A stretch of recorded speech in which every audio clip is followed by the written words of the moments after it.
Hey, Mike here. I just wanted to let you know that you can listen to Dark Poutine early and ad-free on Amazon Music, included with Prime.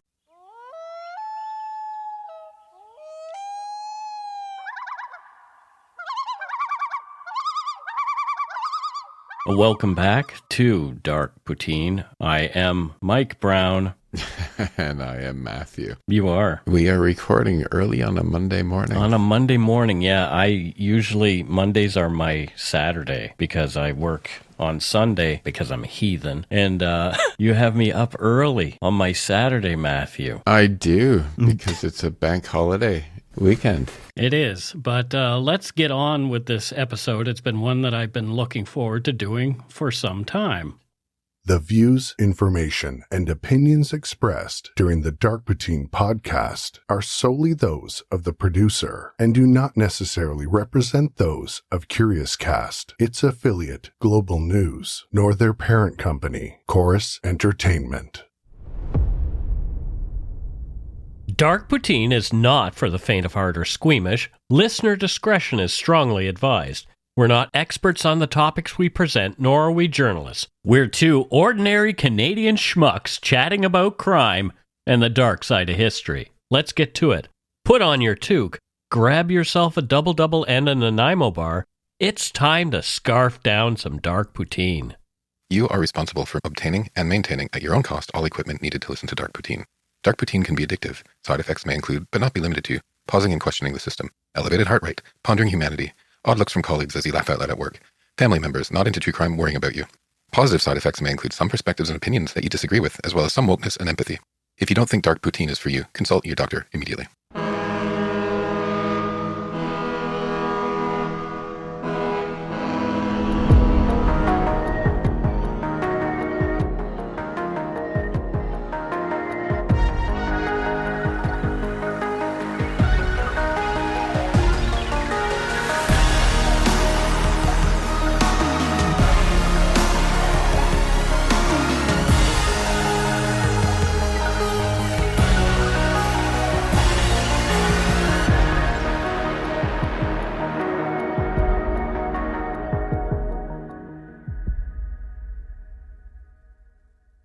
On December 11, 1987, 12-year-old Trina Campbell, a Métis girl living in a Brampton, Ontario group home, was reported missing after failing to return home from school that afternoon.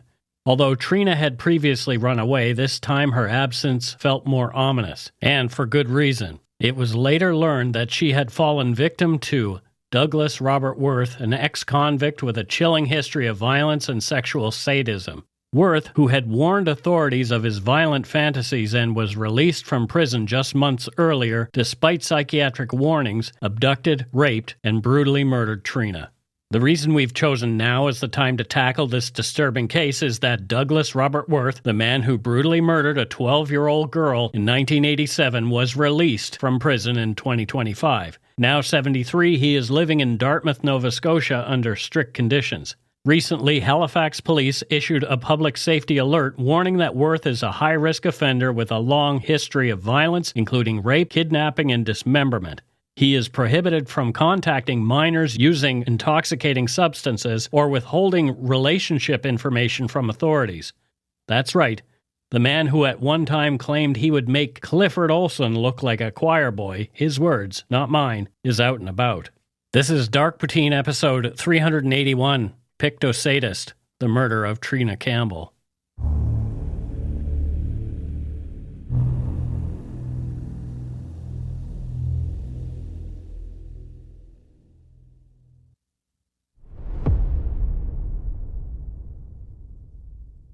On the evening of December 11th, 1987, 13-year-old Trina Campbell went missing in Brampton, Ontario. She had just left school and was last seen getting off the bus near the group home where she lived. It was a Friday, and the early winter darkness had already settled over the residential streets.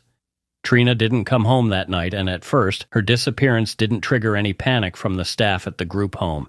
She had walked away before, and it was believed that she would return. But this time was different. What began as a missing teen case silently turned into one of the most disturbing crimes in Canadian history. Trina Campbell grew up in Saskatchewan in a family shaped by struggle but also bonded by love. She was Métis, part of a distinct Indigenous community recognized for its blend of First Nations and European ancestry. According to court testimony and social service records, Trina was the third of 5 siblings. She was described as gentle, quiet, and protective of her younger brothers. Her mother, Patricia Campbell, tried to maintain a household, but there were long periods of instability. In an interview with caseworkers, Patricia Campbell said, "I tried my best, but sometimes I just couldn't hold it together," referring to times when financial pressure and her own health problems forced the children into temporary care arrangements. By age 10, Trina was in and out of foster homes. The reasons were connected to neglect related to poverty, not violence or abuse. Social worker reports from the time show that Trina wanted to remain with her family. She told a caseworker in 1985, "I want to see my mom and my brothers," after a move to a new placement. In most homes, Trina was quiet and did not act out. Her Métis background was mentioned in her file, but rarely did it result in any cultural support or efforts to maintain connections to her community. Patricia Campbell said, "After a while, it felt like they forgot who Trina was." End quote. Yeah, it's not that she was placed far from home. It's that the parts of her that might have grounded her, helped her feel seen, or were treated like a footnote, right? Like her Indigenous heritage, all of that. Yeah. I mean, we call this care, but it looks more like managed neglect to me. Yep. Trina was moved between several foster homes in Saskatchewan before being sent to a group home in Brampton, Ontario in late 1987. According to Peel Regional Police case files, the move was due to a lack of foster placements in her home province and a recommendation to try a fresh environment. The group home, run by a private agency under contract with the government, took in vulnerable adolescent girls from across Canada. Trina was one of the youngest residents. She struggled to adapt, telling one staff member, "I just don't belong here." A group home worker later described her as lonely, quiet, always asking about her family back west. The group home itself was often under-resourced. Former staff said they were responsible for more than a dozen girls at a time, many of whom had no contact with their home communities. The National Inquiry into Missing and Murdered Indigenous Women and Girls later found that, in this era, Indigenous teens in care were frequently separated from their cultures and from basic supports that might have made them feel safer or less isolated. Records from the inquiry noted, Métis and First Nations girls placed far from home communities often face the highest risk. Trina's vulnerabilities in care are clear from official documents and later investigations. Her third foster mother described her as shy, sensitive, and desperate for affection. By the time she arrived in Brampton, she had not seen her mother in more than a year. Letters to her brothers were sometimes lost or went unanswered. She had few friends at her new school and was marked as an outsider by other students. One group home worker said, "Trina was the sort of girl who just wanted to go home. She didn't ask for trouble." End quote. Yeah, there's something haunting about how often we say that about girls like her. She didn't ask for trouble. Yeah. As though survival itself is a provocation, right? Right. Like Trina wasn't resisting authority. She was resisting invisibility. She just wanted to be around people who she felt, as you're saying, saw her. You can't just take somebody out of everything they know and expect them just to, conform, you know? It's like residential schools, really. Absolutely. In the weeks before her disappearance, Trina struggled with sadness and adjustment. A diary entry recovered after her death read, "I wish I was just back with my family. I'm tired all the time and miss home." The investigation into her murder would later reveal that the group home did not know the extensive criminal background of Douglas Worth, who, recently paroled for other crimes, lived nearby. There was no warning for the girls, many of whom were placed there due to their supposed resilience or ability to cope with change, rather than any assessment of local risk. Trina Campbell's life in the months before December 1987 tells the story of a Métis girl who was moved far from her roots, placed in a system that often lost sight of her as an individual. Social worker Ann Walker said, "Trina was a child who fell through every crack. She just needed stability and didn't get it." Initially, when she was reported missing, police believed Trina would return. Reports suggested that she was resourceful and independent. Some early accounts described her as streetwise. That label ignored her age and circumstances. Trina was 12. She had no history of violence or aggression. She wasn't involved in criminal activity. She was a child. But her case didn't make headlines immediately. Her name wasn't known across Canada until much later, after detectives discovered what had happened to her. Yeah, it's like the second she went missing, the assumptions kicked in. Mm-hmm. She's a runaway. She'll come back. No need to panic. Mm-hmm. And there's a playbook for girls like her, and it starts by downplaying their disappearance. And Mike, we've seen this so many times, and that playbook kills people. It does. It's like a built-in bias. Yeah. They see somebody as someone in a box of some sort. They fit in that whatever. Again and again and again, missing and murdered Indigenous women. That's right. Douglas Robert Worth's criminal history stretches back to the late 1960s, beginning in his home province of Nova Scotia. Worth was born in Pictou. Pictou is a small town on the northern shore of Nova Scotia, located on Pictou Harbour near the Northumberland Strait. First inhabited by the Mi'kmaq people for hundreds, if not thousands of years, it later became known as the birthplace of New Scotland, after Scottish settlers arrived on the ship Hector in 1773. Through the 19th century, Pictou grew as a hub for shipping, shipbuilding, and trade, fueled by timber exports to Great Britain and the region's coal fields.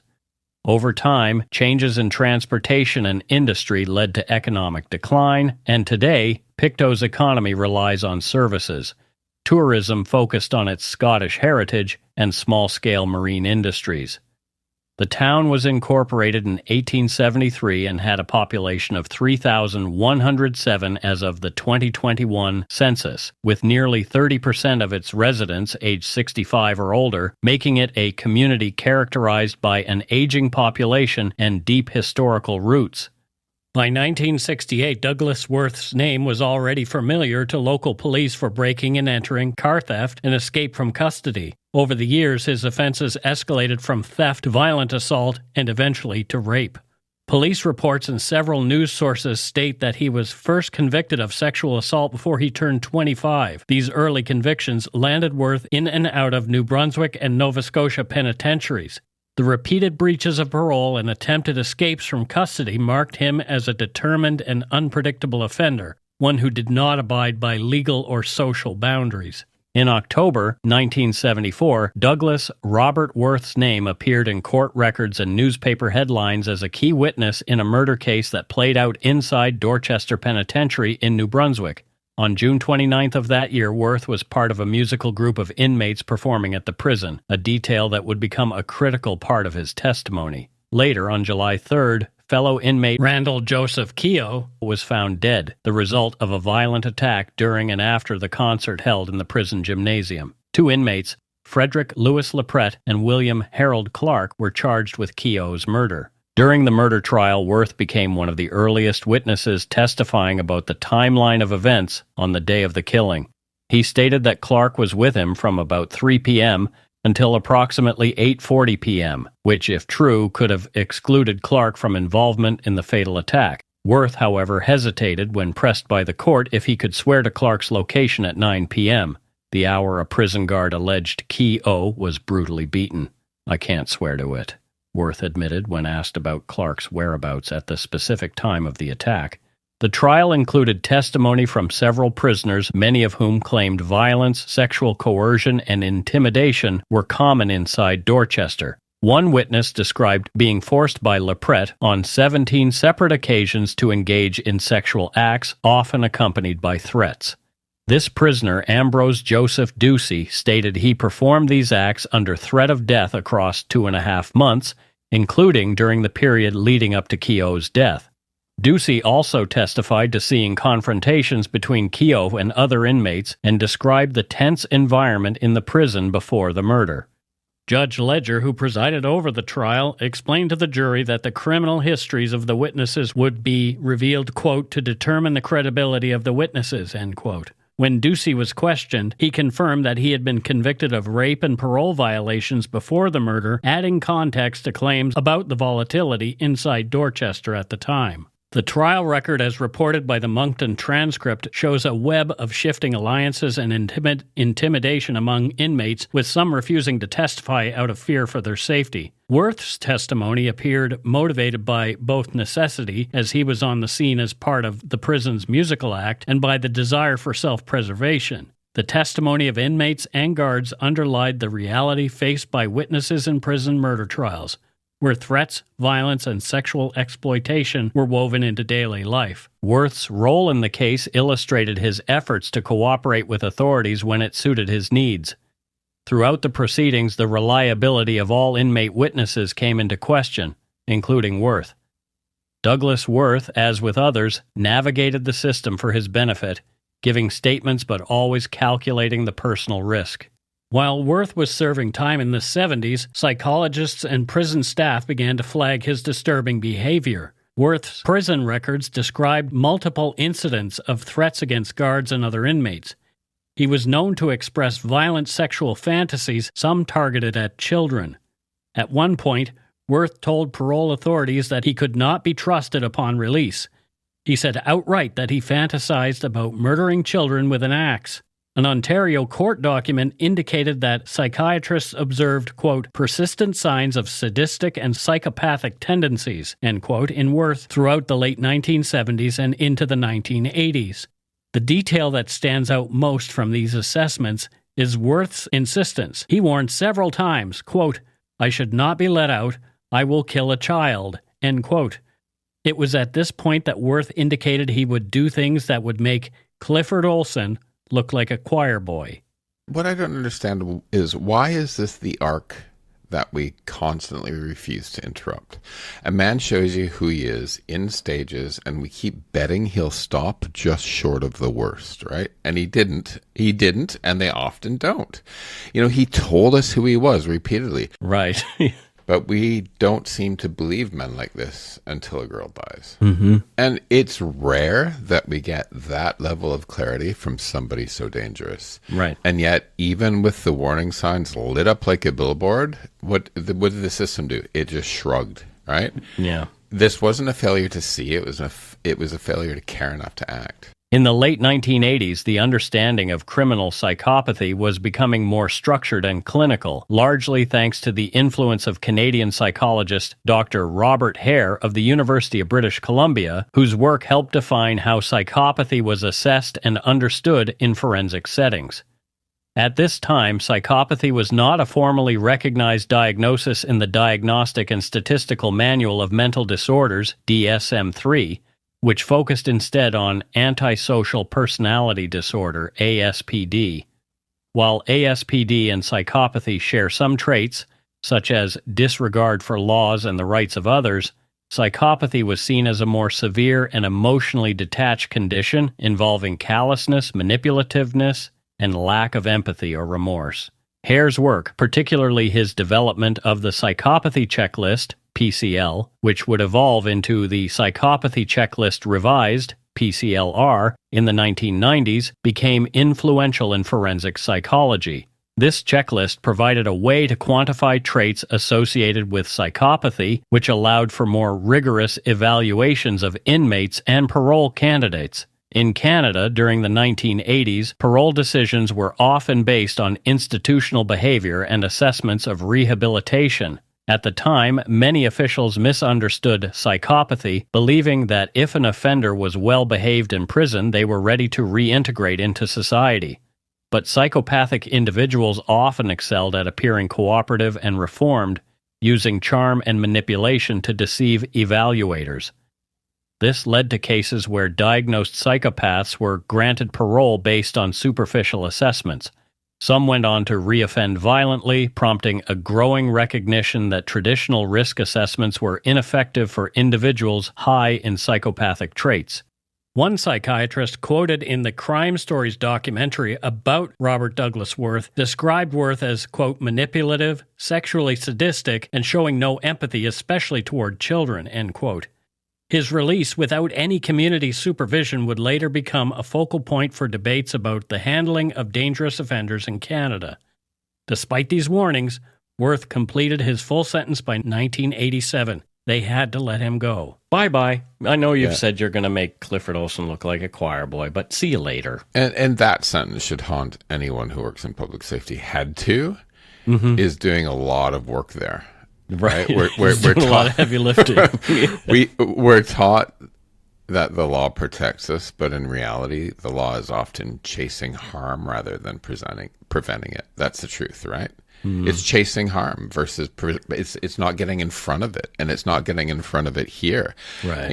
And especially when the victim is poor, Indigenous, and young, those are the people that keep getting the short stick of these situations. I've been involved in situations where the police had to be called about a certain individual who was stalking me at the time and actually making threats, but the police said, we can't do anything until he does something.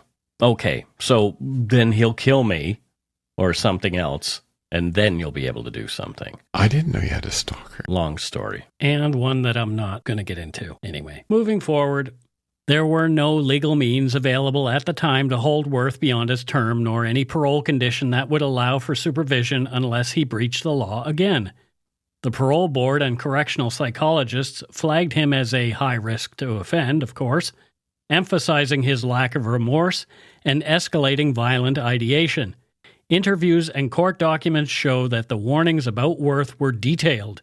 A report summarized in a documentary about this case says, quote, he told staff on the record that his fantasy was to kill a child. The system had no tools to detain him. He was released in 1987 and promptly disappeared, end quote. Neighbors in Brampton, including Trina Campbell's foster family, never received any warning that a convicted rapist with a history of psychopathic threats was living nearby. Official notification protocols were not in place, and authorities later confirmed to journalists that no one in the group home system or the surrounding Edmonton Street neighborhood was aware of Worth's past. By the time Douglas Worth crossed paths with Trina Campbell in 1987, he was well practiced at deception and avoidance. He moved frequently, rarely held a regular job, and lived off welfare, part-time work, and the support of family members. In every move, he carried with him the threat his doctors and jailers had recorded for nearly 2 decades, the danger that, if left unsupervised, he would kill. More after a quick break.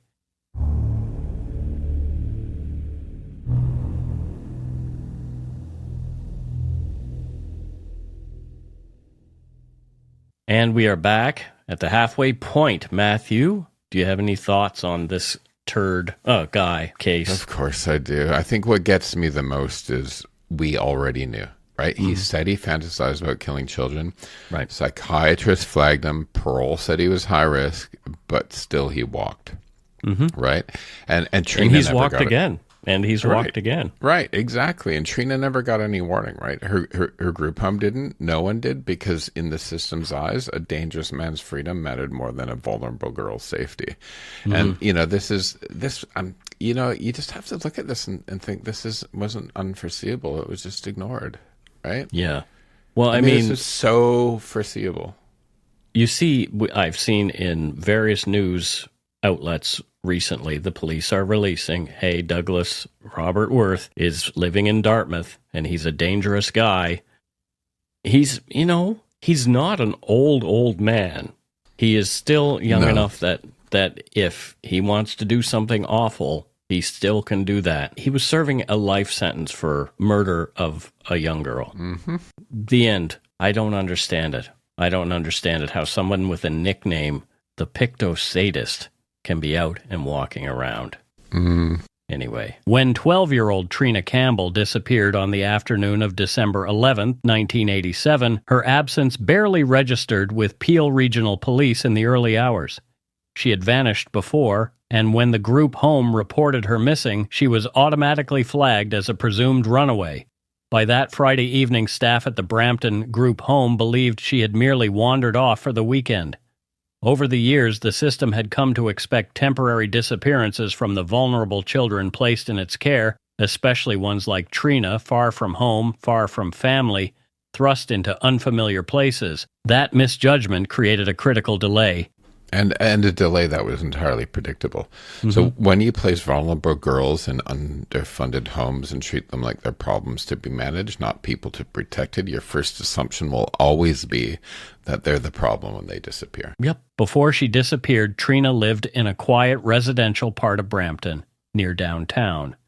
She had only been in Peel region for a few months and remained largely unknown to the broader school and social services networks. The group home she was placed in was full of other girls with similar experiences, many coming from different provinces, mostly indigenous, labeled as resistant or difficult by official files, when what they mostly lacked was stability.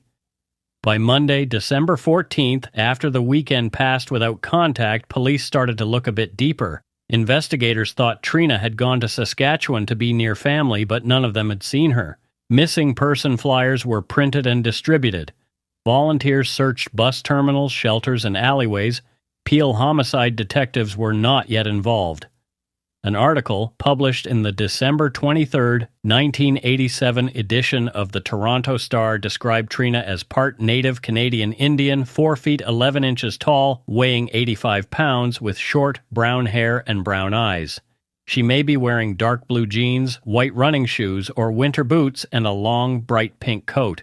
There was no body, no signs of a struggle, and no specific lead. Still, beneath the surface, something didn't sit right with a few officers. Detective Ed Toy started keeping tabs on the file even before the case was officially transferred to homicide. Sometimes it's just a feeling you get when no one can explain the absence, he explained in a 2025 interview. Weeks passed, Christmas came and went. By January, the temperature dropped further, and any remote hope of Trina being somewhere safe on her own weakened. She hadn't used her allowance, hadn't reached out to friends or family back in Saskatchewan, and hadn't spoken to anyone local. Investigators spoke to nearby businesses, transit operators, and residents along her known bus route and walking path. No one had seen her after she stepped off the bus that Friday afternoon. That same winter, Douglas Robert Worth quietly fled Brampton with his wife, Mary Kelly, and her teenage son, Sean Kelly. The trio moved to Pictou County, Nova Scotia, settling on a property in Mount William. Worth, described by Mary's relatives as controlling and moody, rarely left the house. He was on welfare and watched by local police for unrelated reasons. He had no police record in Nova Scotia during this stretch, but unknown to everyone but himself, he had something far worse: knowledge of what had happened to Trina Campbell. In April 1988, 4 months after Trina vanished, it was 14-year-old Sean Kelly who pushed the investigation forward in Nova Scotia. He had been terrified for months. Throughout the winter and into the spring, he lived in fear of his stepfather's sudden outbursts and threats against both him and his mother. Finally, during a meeting with his school guidance counselor and a social worker, the fear boiled over into a panicked confession. He told police officer Sergeant Hugh Muir from Stellarton Police that he believed his stepfather had killed someone in Brampton, and he thought he had helped cover it up. Sean remembered scrubbing out the trunk of a car his stepfather had rented back in Ontario. The stain had stunk. Bugs were swarming. It looked like dried or rotting blood. Worth's reaction wasn't casual. He barked at Sean not to talk about it and later told him he'd just as soon kill Sean and his mother if Sean opened his mouth. Muir believed the kid was telling the truth. He started shaking and breaking down. It came out in pieces, but then it all lined up, Muir said in his 2025 interview. Muir contacted Peel Regional Police. The case of the missing girl from Brampton immediately came to mind. There were no unsolved murders of adult men in the region that matched the vague "I killed a man" claim Worth made to his family. Only Trina Campbell's disappearance remained as a possible fit.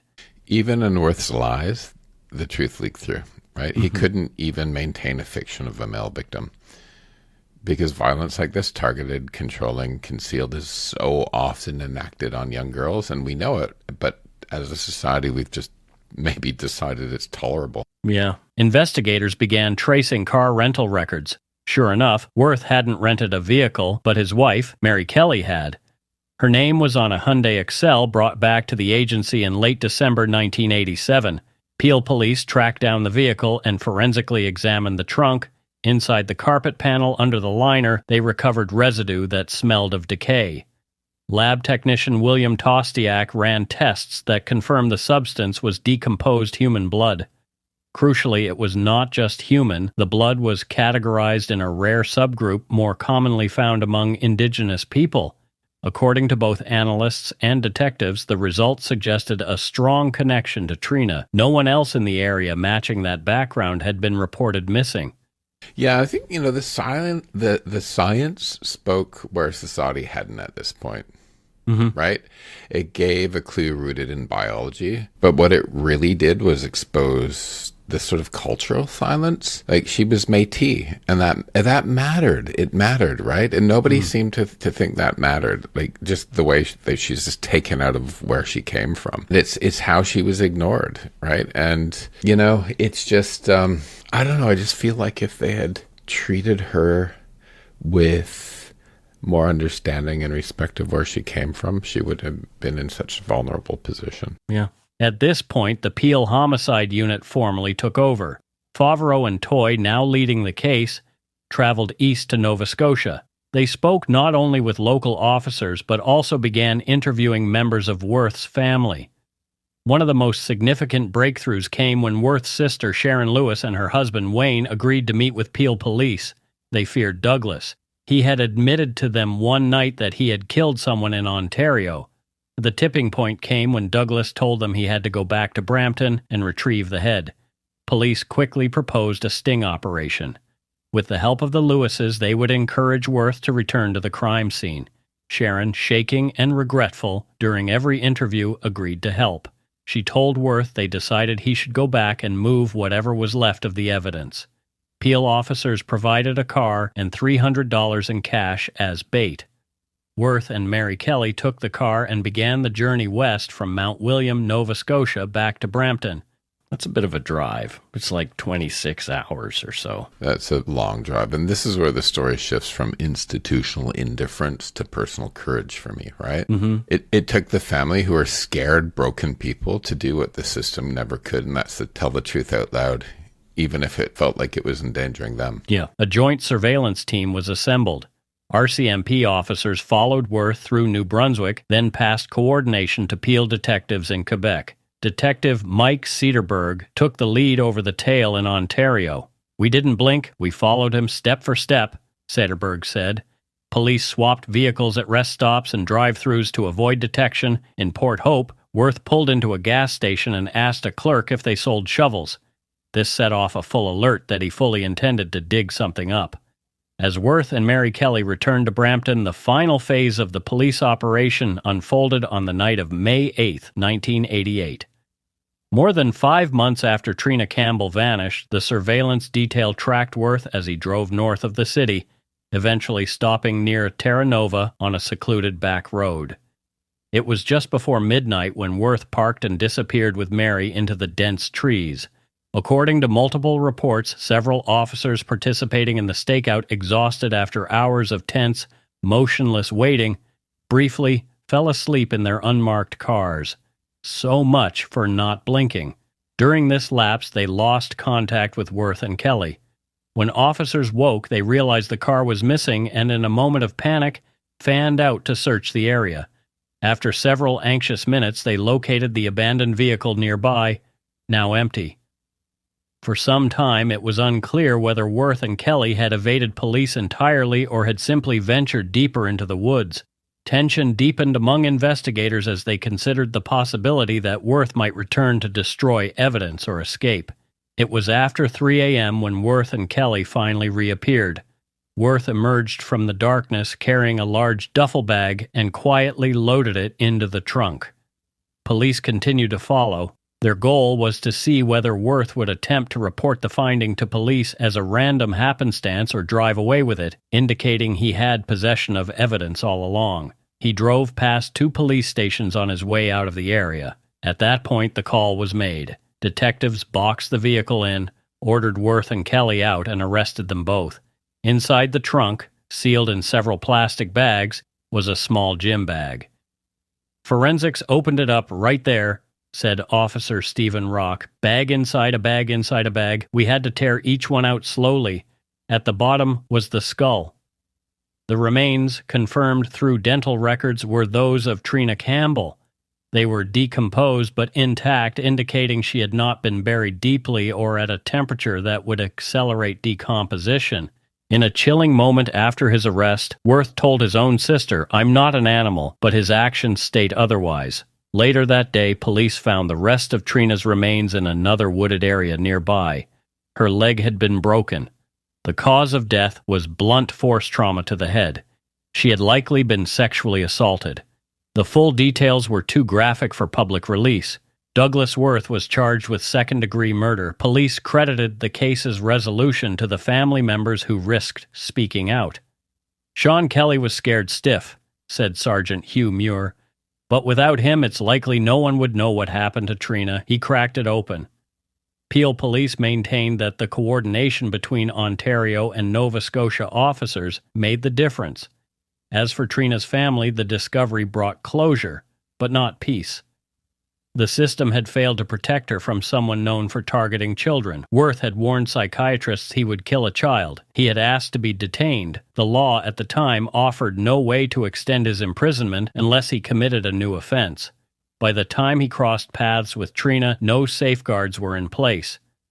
The trial of Douglas Robert Worth began on March 5, 1990, in a Brampton courtroom just over 2 years after Trina Campbell's disappearance. In the months leading up to it, the Crown had built a detailed and disturbing case based on forensic evidence, eyewitness testimony, and the timeline assembled during the cross-country surveillance that led to his arrest. Although the proceedings were expected to be complicated, the evidence against Worth was overwhelming. Worth's court appearances drew attention across Ontario. Though there were no camera crews in court, reporters filled the press gallery each day. The courtroom was sealed tightly for some parts of the trial due to graphic content. Many members of the public and court staff left the room during forensic descriptions of what happened to Trina. Douglas Worth became known as the Pictou Sadist because of the chilling violence and cruelty he displayed in his crimes, and because he was originally from Pictou, Nova Scotia. Reporters and police used the label to describe Worth's history of sexual assault, sadism, and his repeated warnings that he fantasized about killing children. According to court testimony and local news, Worth openly despised the nickname, but it stuck as details of his sadistic acts, and hometown circulated nationally during the case. Trina's remaining family sat quietly in the gallery, surrounded by support workers. Her mother, Trina Campbell, was not in the courtroom every day, but she attended when she was able. Worth appeared throughout the trial with a blank, unchanging demeanor. Reporters described his posture as rigid and noted that he did not look at the jury or the witnesses. Records indicate he refused participation in psychiatric evaluations during the pre-trial phase and did not address the court directly. The Crown outlined Worth's history of violent sexual offenses, psychological warnings from as early as the 1970s, and his statements while in custody indicating he fantasized about acts of violence against children and anticipated reoffending. Psychiatric assessments introduced as exhibits described him as highly sadistic, manipulative, and lacking remorse. The jury heard testimony from several people vital to the case. Sean Kelly, Worth's stepson, described events that took place in December 1987, including Worth's instructions regarding the cleaning of a stained trunk and threats made afterward. Sean's disclosures about Worth's behavior were a key factor in breaking the case.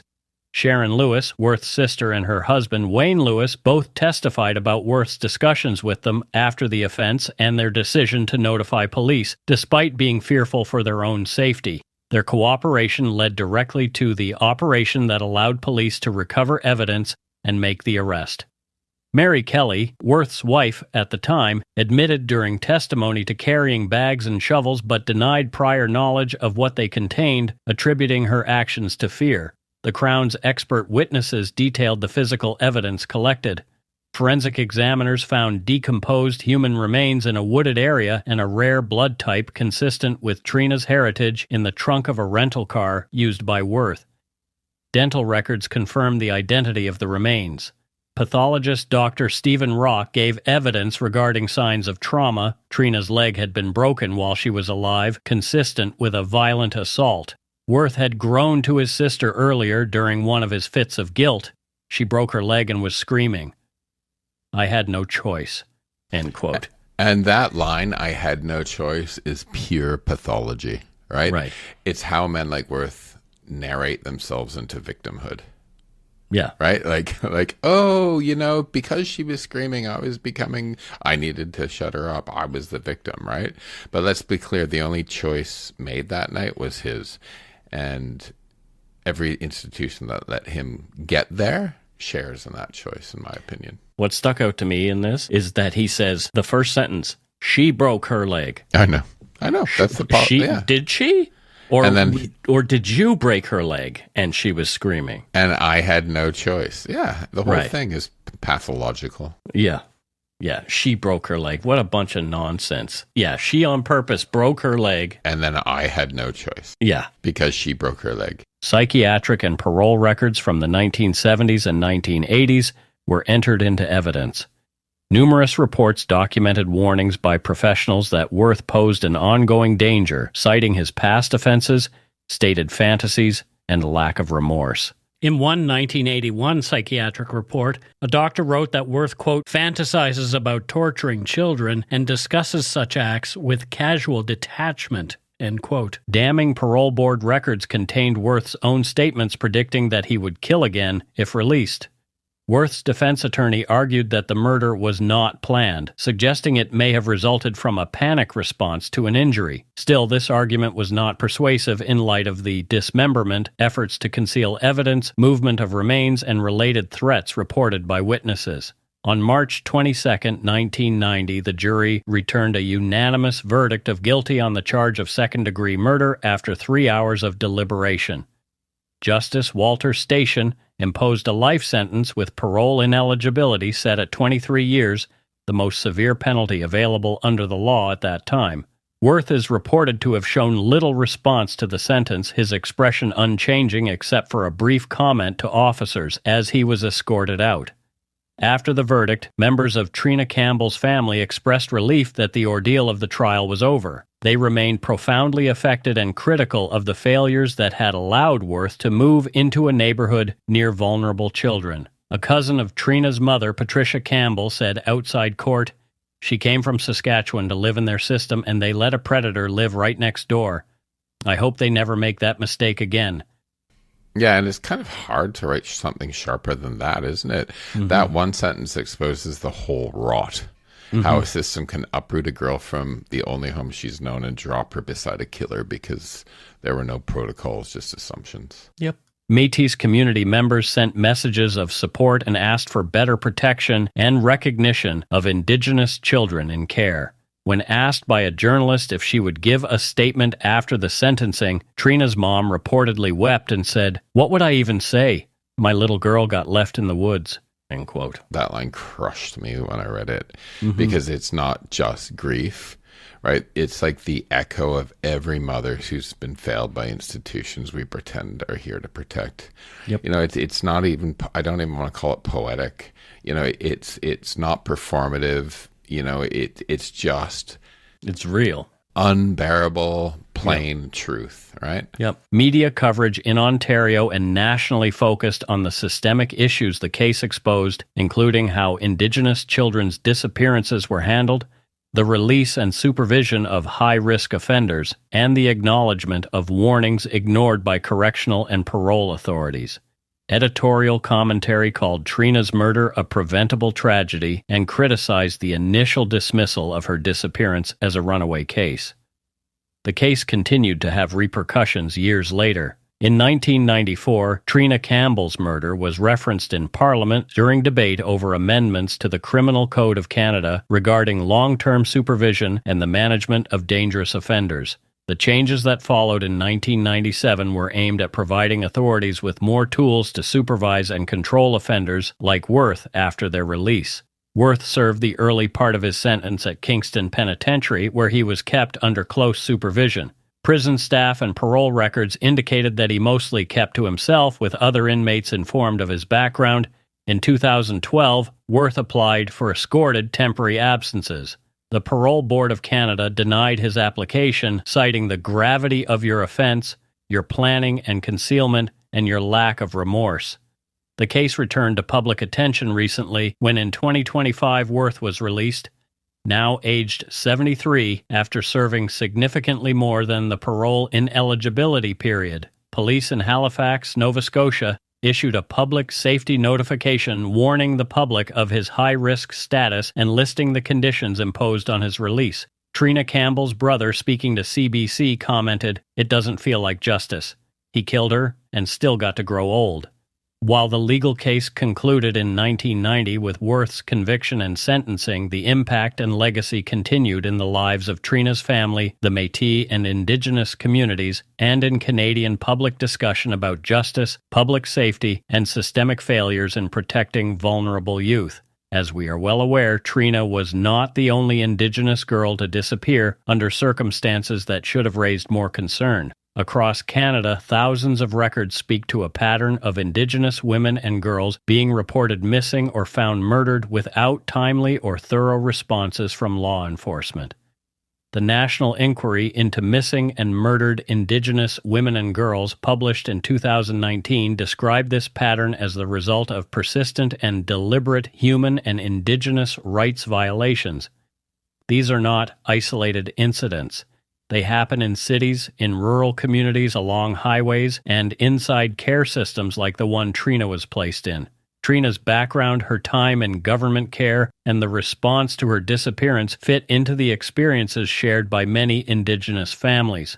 When girls like Trina go missing, the early hours and days are critical. The failure to treat their cases as serious from the start has often meant that vital evidence is lost or that perpetrators remain unaccountable for more extended periods. Yeah. And I want to wrap up by saying, Trina's story isn't an outlier, right? It's a mirror. One that shows the patterns of dispossession, disbelief, delay, and forces that ask us whether anything's really changed.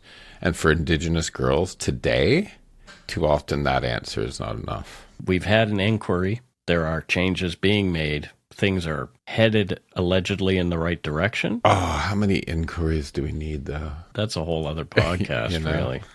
And that's it for Dark Poutine episode 381, The Pictou Sadist, The Murder of Trina Campbell.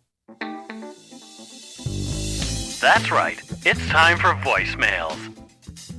You can leave us a message at 1-877-327-5786 or 1-877-DARK-PTN.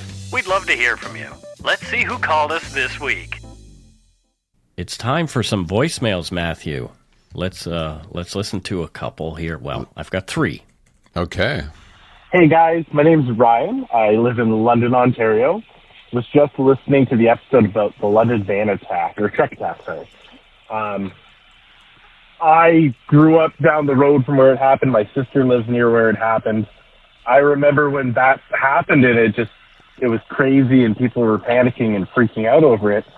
About a week later, a elderly woman had driven her car through an intersection at Wonderland in Riverside and plowed into a group of Girl Guides. And one of them unfortunately passed away. And at the time, that was labeled as a terrorist attack. I don't know if that's something you guys are interested in covering, but that's another tragic thing that unfortunately had to happen. Matthew, Strat Vegas, that's a whole subject on its own. It's not your fault. It's got to be something in the water. Listening to you guys for a while. Absolutely love you guys. Your opinions, they're always different than what I'm thinking, so it's nice to hear that when it's nice to hear the other side and change your opinion sometimes. So I hope you guys have a great day. Go take a shit in your hat. Love you. Well, there you go. One of your peeps, Matthew. Yeah, it's so funny. I've heard that often. People go, there has to be something in the water. There has to be. Strat Vegas. What do you think our friend there does in London, Ontario, Matthew? What sort of gig is this guy doing? I don't know. He sounds like he has a big personality. Mm-hmm. So he's not an insurance salesman. No. Okay. No. So Brian, was it Brian or Ryan? I think Ryan. Brian. Yeah. Huh? I think it was Ryan. Right. Yeah. Okay. I'm just going to give him a job as not insurance salesman. Not insurance salesman. So bartender then. Wouldn't that be hilarious if he called back? He's like, I actually work for London Life, right? Oh dear. Well, thank you so much for your call, and Strath Vegas is something I'm going to remember for sure. Excuse me, sorry. Hi, it's Lacey from Calgary. Now, I just want to say, boys, cats and dogs, one isn't better than the other. They're just different, which is why I have one of each. Best of both worlds. Actually, I love all animals. I would love to own a snake like Morgan does, but my mom is petrified.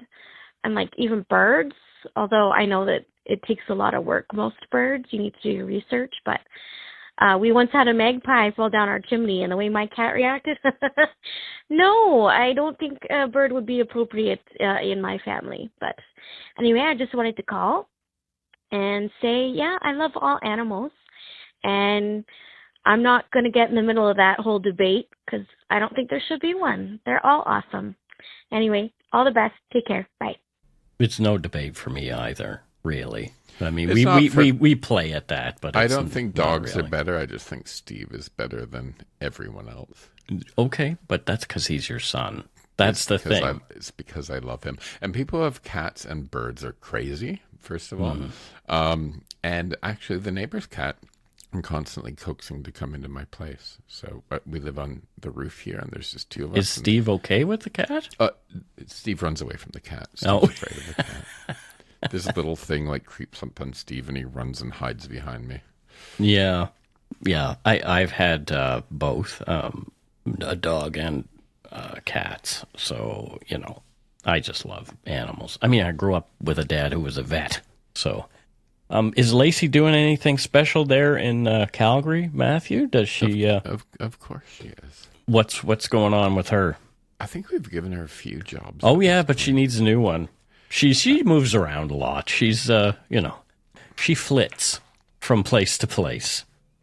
I think she's been hired by cats to be the spokesperson to defend them against people who say dogs are better.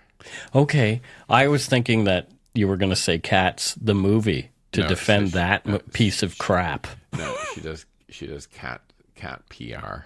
Cat PR. Okay, well, there you go. Cat PR is great. She does animal PR, I think. Do you know what a squirrel is?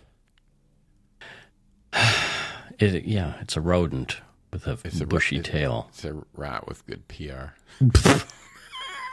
Oh, no.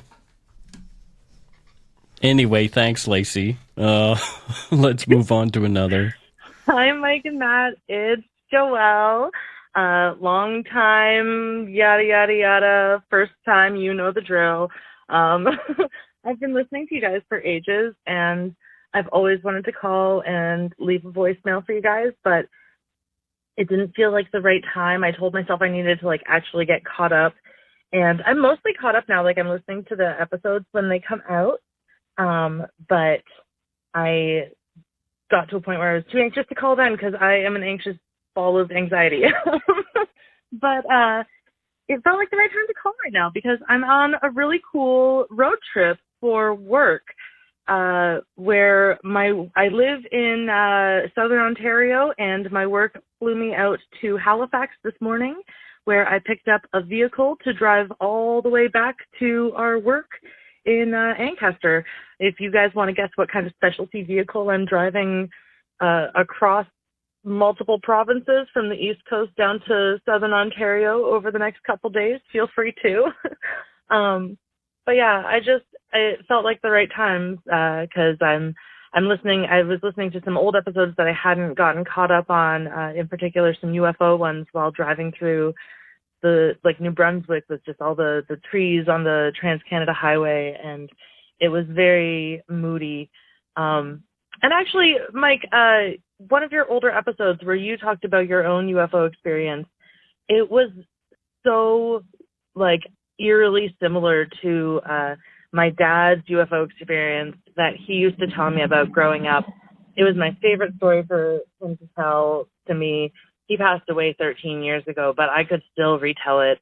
Maybe if you want to hear it, I can tell you sometime. But yeah, you guys are great. It's been great having you while I'm on this really cool road trip. This is my first time outside of Ontario other than going to Montreal once, which feels like it doesn't really count. Like, it's like just stepping your toe over like a restricted zone, being like, ha, I did it.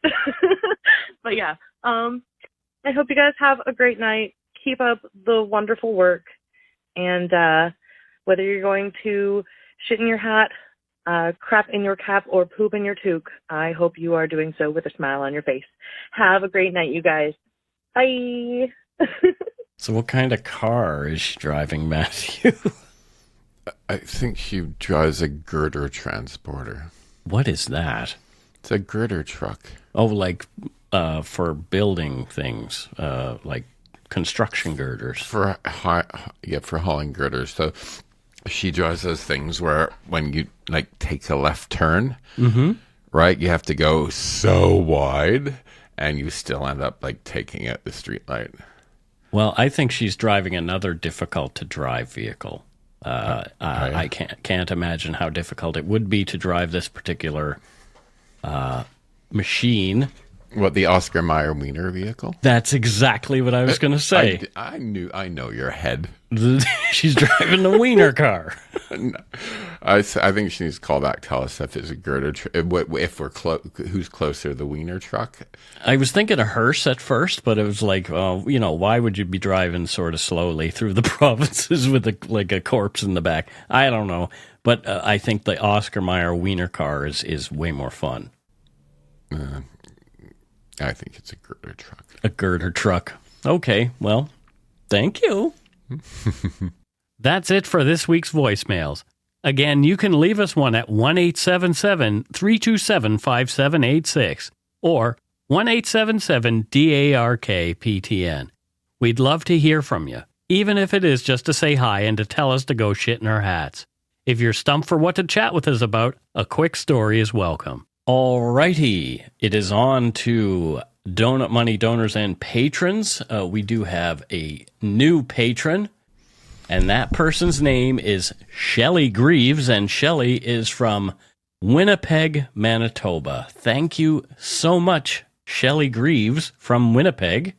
Shout out to Shelley in the Peg. In the Peg. So what do you think Shelley does there in the Peg, Matthew? She drives the Zamboni on the river in the wintertime for skaters. Oh, that's nice. There is is there a Zamboni on the river in Winnipeg? I don't even know if there's a river in Winnipeg. Anyway, there is a river that the central Winnipeg, the Forks, where the rivers fork. Okay. Jeez Louise, Mike. Well, I've been to Winnipeg once, and it was in the summer. One of our great Canadian cities, and you don't even know the Forks. I do not. I admit it. And they do ice skating, and they have these competitions for like warming up huts and to get all these cool different designs. But I do not know if there's an actual Zamboni for the river. That might be asking a bit too much. That might be asking too much. You never know. But anyway, people try. Thanks to all our patrons and Donut Money donors, past and present, for your generosity. It helps to keep the show going. You can become a patron of Dark Poutine at patreon.com/darkpoutine.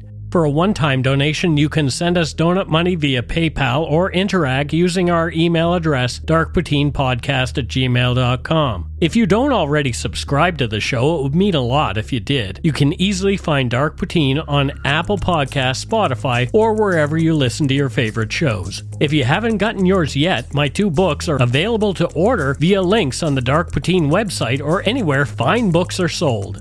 And speaking of darkpoutine.com, check it out for show notes and other cool stuff. We'd appreciate it if you gave Dark Poutine a like or a follow on Facebook and Instagram. Most importantly, thank you for listening. Tell your friends about us. Word of mouth is a powerful thing. And that is it for this episode of Dark Poutine. So until next time, don't forget to be a good egg and not a bad apple. No, there's enough of those already. There certainly are. Bye.